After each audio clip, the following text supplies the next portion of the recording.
Well, let's get back to the history of the JAs that you know. Okay, Back what with do you the what, stuff- what would you well, like to know? Well, just Well, the stuff that come out of the safe, you know, when you clean the safe and. I'm sorry. I'd like to know a little bit more about the buffalo Oh, that yeah. were down there as well. Yeah, I want to tell you about this horse too. That's part of that. Well, I mean, Yeah. it's part of the buffalo too. The buffalo are still down there. And there's about 90 to 100 head of them. And they were just like the good Lord created them. They went where they wanted to go. People ask me, say, how you get along with them buffalo down there? I said, I get along with them fine. I leave them alone.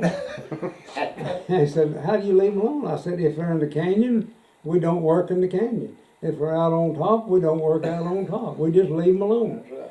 And I said, that way they don't tear up a bunch of fences and tear up a bunch of stuff and, Yeah.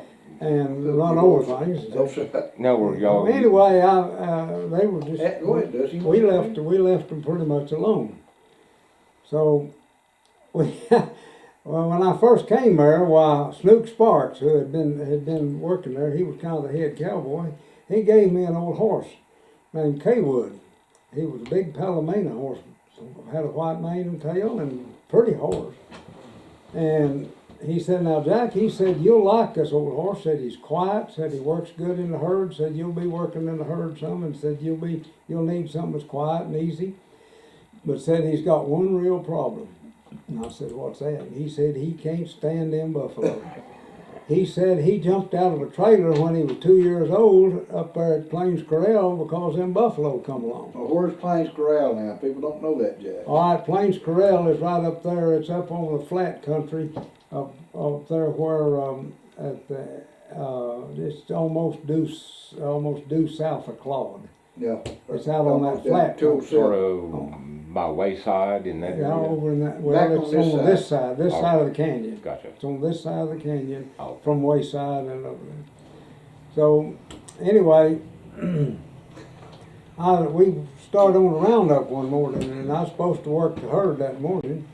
And Joe Ritter was leading the drive, so we had one old hand always led the drive, and he dropped me off there at a place, and I was supposed to kind of work In that country. and then drop off in the canyon, and then we were going to come down the river with the drive and locate them over a certain place. He told me where we were supposed to throw them together, and we was to work the herd over there. Well, I was riding along there on Old Kaywood, and everything was going real good, and we dropped off in this kind of river country.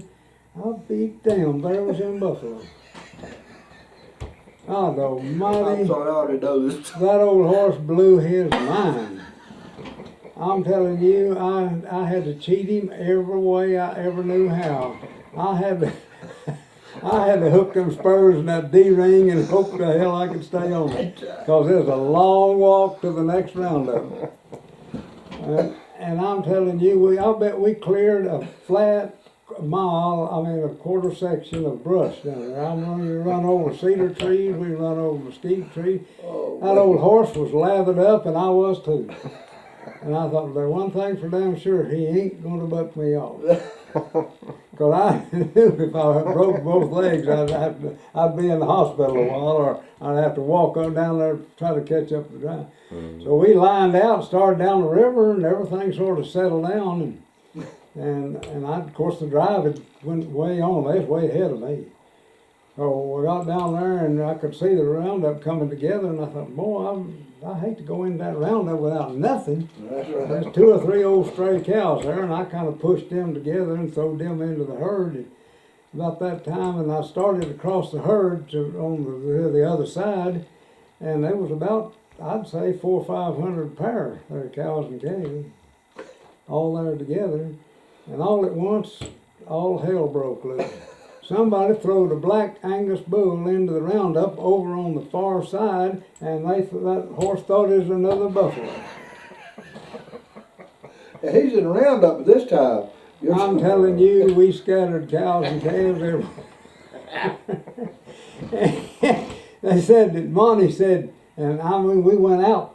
All I knew to do was just stay with him. That's We all went you right. could do. We split the herd. We just went right through them. Of course, they went everywhere. Said Monty rode up over there, and stroked his mustache. He said, "Where's Jack? Where'd he going?" I said, "We don't know, but he must have been mad. He didn't even say goodbye."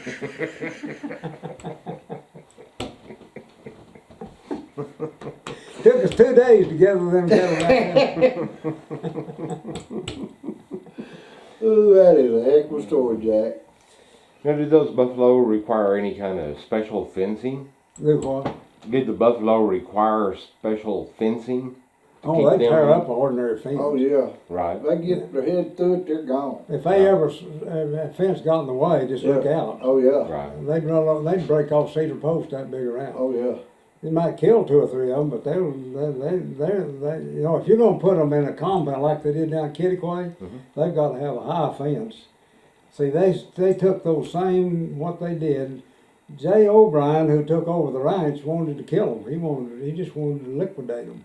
They was going to hunt them. And so the state of Texas decided that they needed to be preserved. Those were the remnants of the Great Western herd, because they were buffalo. Southern herd.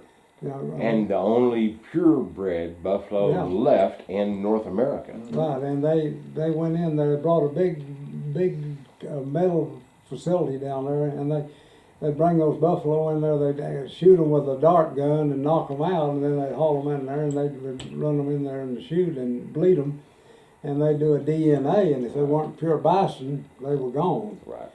They went to slaughter. If there was pure bison, they went to that herd.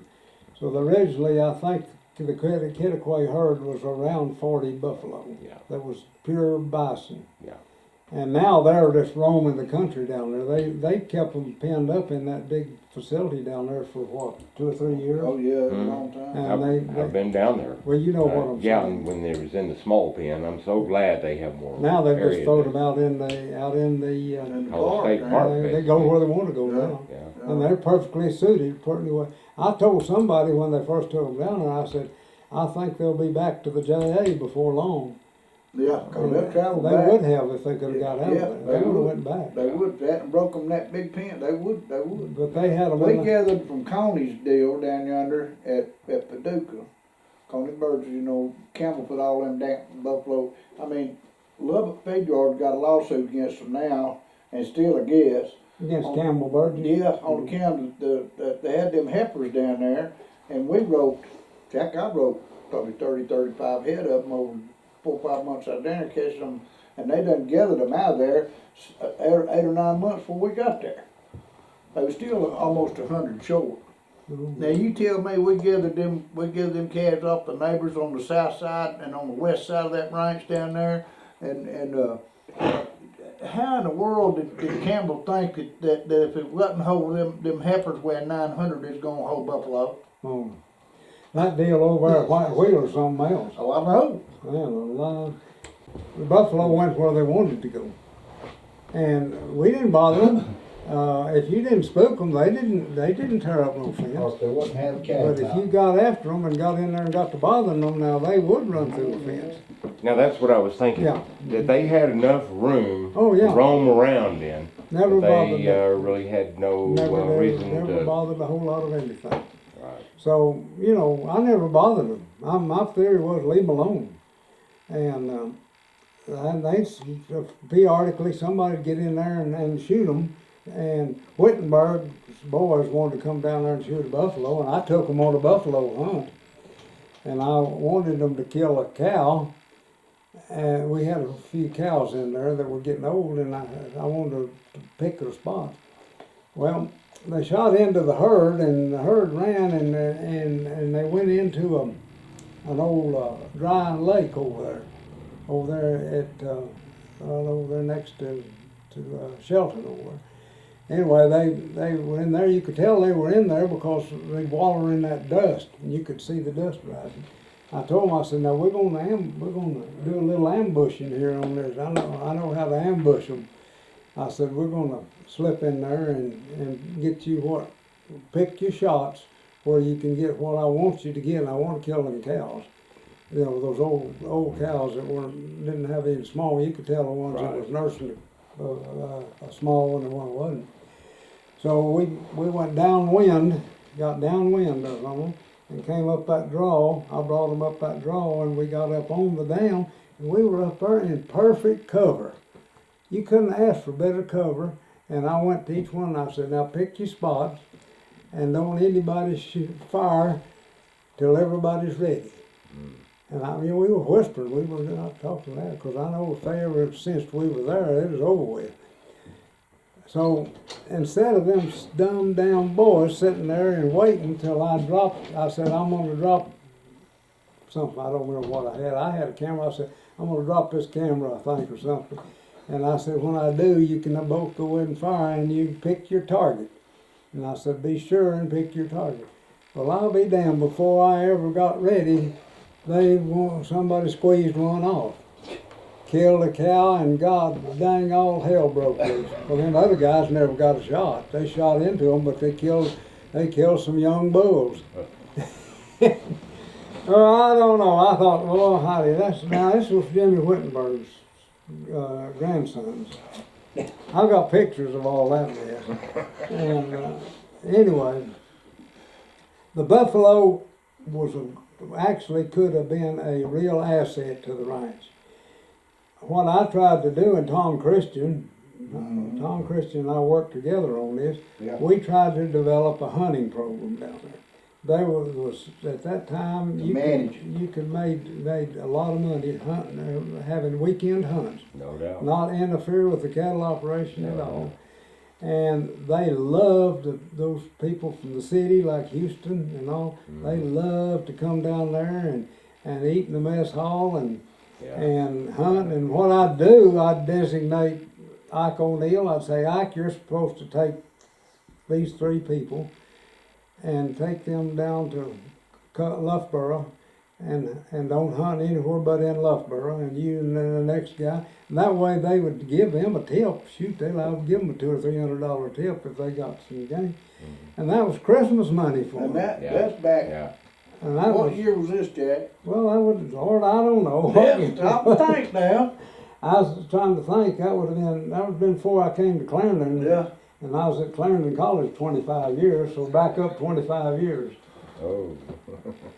So anyway, Monty came down there, and of course, most every weekend, Monty would leave, and he'd go to the ranch in Colorado. Mm-hmm. Well, that worked out good till he decided to stay down there one weekend. Yeah. And he throwed a damn fit. And Nina, she threw a fit. And I thought, and Tom told me, he said, Jack said, we're going to have to just phase this out. Up to that time, we had done real well. Tom had done well, the ranch had done well. Mm-hmm. I didn't make any more. I just created a lot of work for me. Because on the weekend, well, I'd like to be off. That's right. But most of the time, if we had a hunt schedule, we had a big bull buffalo that was the biggest one I'd ever seen. And he got run off from the herd. And the way this works, and I guess this is typical of native animals that are native. And when the buffalo bull gets so old, they run him out of the herd. The young bulls run him out of the herd. And they just keep him run off. Well, then he gets to be a renegade. And in fact, Jack Lewis will tell you one time, of course he's dead now, but it was up a windmill tower, and this old bull buffalo came wandering up and wouldn't let him down off the tower. He spent the whole day up on it. He said, I threw every pipe wrench I had in him. He said, all he'd do is just beller and paw the ground. He said he'd go over and he'd get mad, and he'd get my pickup, and he nearly turned it over. And I said, oh God. But nothing he could do except stay up there. So I kept an eye on this old bull. And I got some pictures of him. And I sent him to a guy in Houston who was the wheel of General Telephone of the Southwest. Sure, he made several $100,000 a year, and he wanted to buy this buffalo. And he wanted to hunt him. He wanted to kill him. Yeah. And then I priced it, and Tom and I priced it, and I think we priced him at $2,500.